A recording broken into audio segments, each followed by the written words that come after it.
Friends, ఈ video చూడడానికి వచ్చిన మీలో పవన్ కళ్యాణ్ ఫ్రెండ్స్ ఎంతమంది ఉన్నారో ఒక లైక్ చేసి అదేవిధంగా కామెంట్ బాక్స్లో happy birthday to you Pawan Kalyan sir అని చెప్పండి.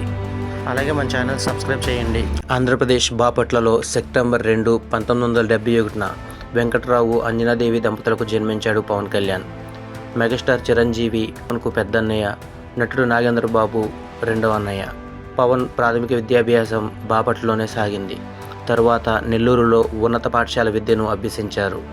ఆ తర్వాత ఇంటర్ నెల్లూరులోని విఆర్ కాలేజీలో చదువుతున్నారు. ఆ తర్వాత కంప్యూటర్ డిప్లొమా పూర్తి చేశారు.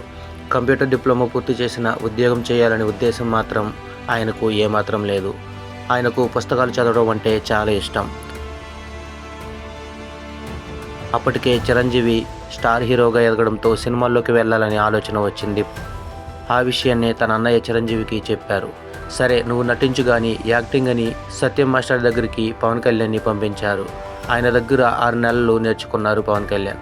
ఈలోగా చిరంజీవి తమ్ముడు పవన్ కళ్యాణ్ కోసం ఒక మంచి కథని డైరెక్టర్స్ని వెతకడం ప్రారంభించాడు. ఆ సమయంలో వివి సత్యనారాయణ దర్శకత్వంలో అక్కడ అమ్మాయి ఇక్కడ అబ్బాయి కథను ఓకే చేసి 1996 జనవరిలో షూటింగ్ మొదలుపెట్టారు. ఈ సినిమా 1996 అక్టోబర్ నెలలో విడుదల చేశారు. ఈ సినిమా యావరేజ్గా ఆడింది. అయితే ప్రేక్షకులు మాత్రం కేవలం చిరంజీవి తమ్ముడైన మాత్రమే సినిమా థియేటర్కి వచ్చారు. ఆ తర్వాత పవన్ కళ్యాణ్ కోసం గోకులంలో సీత అనే కథను సిద్ధం చేశారు. వెంటనే షూటింగ్ కూడా స్టార్ట్ చేశారు. ఈ సినిమా షూటింగ్ జరుగుతున్నప్పుడే అంటే 1997 మే నెలలో వైజాగ్కి చెందిన నందిని అనే అమ్మాయితో పవన్ కళ్యాణ్కు వివాహం జరిపించారు. వీరిద్దరి వివాహం అయ్యాక గోకులంలో సీత 1997 ఆగస్టులో విడుదల చేశారు. ఈ సినిమా సూపర్ హిట్ టాక్ తెచ్చుకుంది.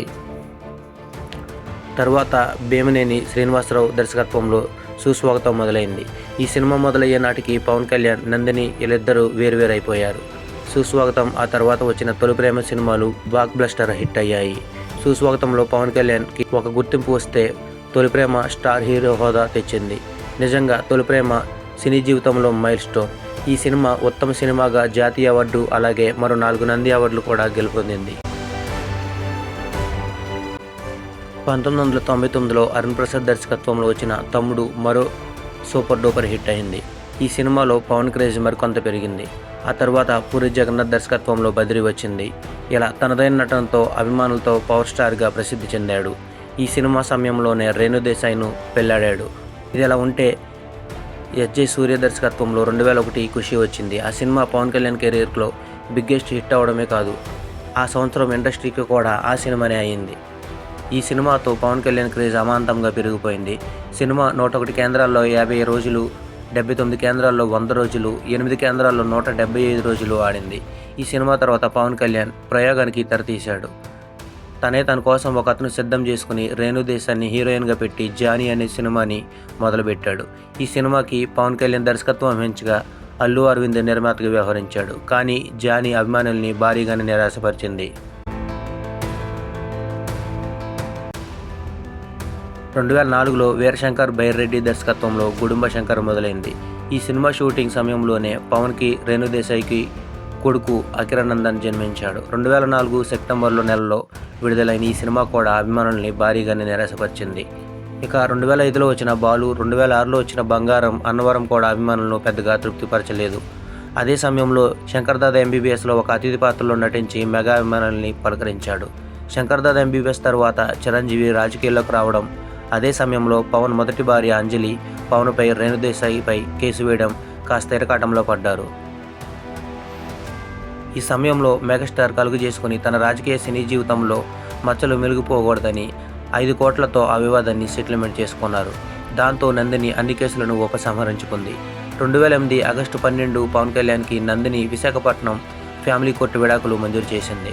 ఆ తర్వాత త్రివిక్రమ్ దర్శకత్వంలో జల్సీ సినిమా విడుదలైంది.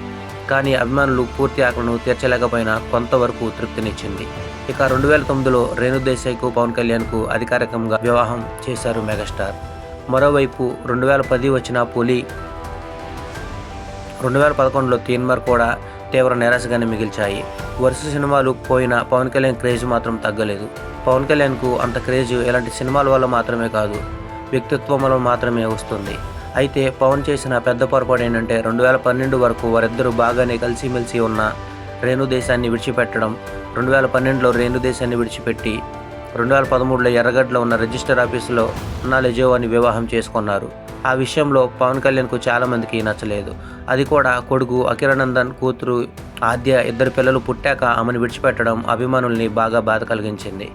సినిమాల పరంగా పవన్ అభిమానులకు ఎలాగైనా ఒక మంచి హిట్ ఇవ్వాలని హరీష్ శంకర్ దర్శకత్వంలో తెలుగు నేటివిటీకి దగ్గరగా దబాంగ్ సినిమాకు రీమేక్గా 2012లో వచ్చిన గబ్బర్ సింగ్ వచ్చింది. ఈ సినిమా ఒక ప్రపంచం సృష్టించింది. పవన్ కళ్యాణ్ అభిమానులకు గబ్బర్ సింగ్ ఒక విందు భోజనం అనే చెప్పాలి. 35 కోట్లకు బిజినెస్ జరిగిన గబ్బర్ సింగ్ 60 కోట్లకు 16 లక్షలు వసూలు చేసింది. 250 కేంద్రాలలో డైరెక్ట్గా 50 రోజులు పూర్తి చేసుకుంది. ఈ సినిమాకు అవార్డు కంటే అభిమానుల రివార్డులే ఎక్కువ. దీని తర్వాత పూరి దర్శకత్వంలో వచ్చిన కెమెరామెన్ గంగతో రాంబాబు యావరేజ్గా ఉన్న, ఆ తర్వాత త్రివిక్రమ్ దర్శకత్వంలో వచ్చిన అత్తారింటికి దారేది మరో బ్లాక్ బస్టర్ హిట్. మళ్ళీ వెంటనే పవర్ స్టార్ అభిమానులకు మరో విందు భోజనం అందించాడు. మొదటిసారి 100 కోట్లు సాధించిన తెలుగు సినిమాగా అత్తారింటికి దారేది రికార్డులు క్రియేట్ చేసింది. తర్వాత 2016లో సర్దార్ గబ్బర్ సింగ్, 2017లో కాటం రైడు, 2018లో అజ్ఞాతవాసి అంతగా ఆడలేదు. పార్టీ ఆర్థికంగా కష్ట సమయంలో పవన్ కళ్యాణ్ 2016లో హిందీలో వచ్చిన పింక్ సినిమాని రీమేక్ చేశారు. ఈ సినిమాకు వేణు శ్రీరామ్ దర్శకత్వంలో దిల్ రాజు నిర్మాతగా వకీల్ సాబ్ మొదలుపెట్టారు. ఈ సినిమా పవన్ డబ్బు కోసమే చేశాడు. దిల్ రాజు ఈ సినిమా కోసం పవన్ కళ్యాణ్కు అప్పటి వరకు ఏ టాలీవుడ్కు హీరోకు ఇవ్వనంత రెమ్యునేషన్ ఇచ్చారు. దాదాపు 50 కోట్ల వరకు ఈ సినిమాకి పవన్ కళ్యాణ్ రెమ్యునేషన్ తీసుకొచ్చాడని టాక్. 2021లో ఏప్రిల్ 9న విడుదలైన వకీల్ సాబ్ బ్లాక్ బస్టర్ హిట్గా నిలిచింది. ఈ సినిమా మొదటి 3 రోజుల్లోనే 100 కోట్ల వరకు వసూలు చేసింది. 2009లో ప్రజారాజ్యం పార్టీ తరపున పవన్ కళ్యాణ్ అహర్నిశలు ప్రచారం చేశారు. పార్టీ యువజన నాయకుడిగా ఎటువంటి పదవులు ఆశించకుండా ఆ ఎన్నికల్లో ప్రచారం చేశాడు. అయితే ఆ ప్రచారంలో ఆవేశంగా మాట్లాడేవారు. 2009 ఎన్నికల్లో ప్రజారాజ్యం పార్టీ ఘోరంగా ఓడిపోయింది. దీంతో 2011లో చిరంజీవి ప్రజారాజ్యం పార్టీని కాంగ్రెస్లో విలీనం చేశాడు. దీంతో పవన్ కళ్యాణ్కి చిరంజీవికి కాస్త దూరం పెరిగింది. కానీ ఏ రోజు అన్నకు వ్యతిరేకంగా మాట్లాడలేదు.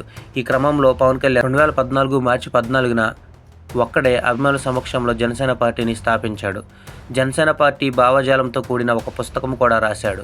నరేంద్ర మోడీని కలిసి 2 తెలుగు రాష్ట్రాల సమస్యలు వివరించారు.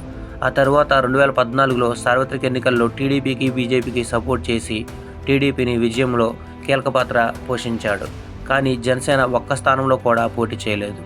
ఇలా పూర్తి స్థాయిలో రాజకీయాల్లోకి వచ్చిన పవన్ కళ్యాణ్ నిత్యం ప్రజల మధ్యనే ఉన్నాడు. 2019లో ఎన్నికల్లో 175 స్థానాలు గాను 140 స్థానాల్లో పోటీ చేసింది. పవన్ భీమవరం, గాజువాక 2 స్థానాల్లో పోటీ చేశాడు. కానీ ఆ 2 చోట్ల ఓడిపోయాడు. మిగతా 138 స్థానాల్లో ఒక తూర్పుగోదావరి జిల్లా రాజుల్లో రాపాక వరప్రసాదరావు గారు తప్ప ఇంకెవరూ గెలవలేదు. అయినా కూడా పవన్ కళ్యాణ్ నిరాశ చెందలేదు. ప్రస్తుత సమస్యలపై తన గళాన్ని వినిపిస్తూనే ఉన్నారు. ప్రజల కోసమే తాను పార్టీని స్థాపించాడు, కానీ పదవుల కోసం కాదు అని ప్రజల సమస్యల గురించి పట్టించుకున్నాడు. 2020 జనవరి నుంచి బీజేపీతో పొత్తు పెట్టుకున్నాడు. 2024 ఎన్నికల్లో బీజేపీ, జనసేన, టీడీపీలు కలిసి పోటీ చేసి ఎన్నడూ లేని విధంగా అధికారంలోకి వచ్చారు. ఆఖరిగా ఆంధ్రప్రదేశ్ రాష్ట్ర గౌరవ ఉప ముఖ్యమంత్రి, పంచాయతీరాజ్, గ్రామీణాభివృద్ధి, గ్రామీణ నీటి సరఫరా శాఖ మంత్రి, పర్యావరణ, అటవీ, సైన్స్ అండ్ టెక్నాలజీ శాఖ మంత్రి, జనసేన పార్టీ అధినేత, ప్రకృతి ప్రేమికుడు, పర్యావరణ పరిరక్షకుడు, మన అందరి జనహృదయ నేత శ్రీ పవన్ కళ్యాణ్ గారికి హృదయపూర్వక జన్మదిన శుభాకాంక్షలు. ఇటువంటి ఇంట్రెస్టింగ్ వీడియోల కోసం మన ఛానల్ సబ్స్క్రైబ్ చేసి నోటిఫికేషన్ ఆన్ చేయండి ఫ్రెండ్స్. Thank you.